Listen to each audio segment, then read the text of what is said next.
Ici, en Californie, les électeurs sont attendus en grand nombre, et c'est pour l'instant le cas dans ce bureau de vote. Il y a eu un record d'électeurs inscrits pour ce scrutin, car les Californiens veulent que leur vote compte.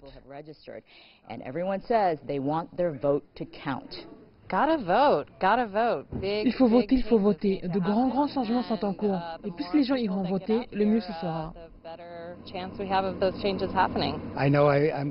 Je sais que je suis inquiet, mais je veux que ma voix soit entendue.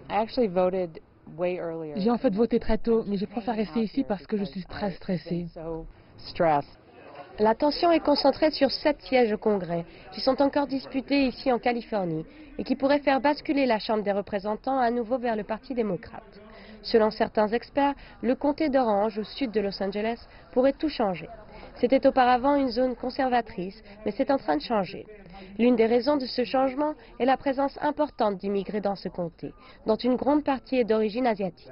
Les questions d'immigration, de citoyenneté et de santé les inquiètent, des questions qui ont été attaquées par le président Donald Trump.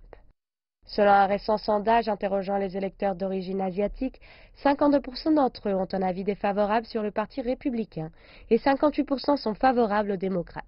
S'agissant de Donald Trump, 3 Américains d'origine asiatique sur 5 désapprouvent son travail en tant que président.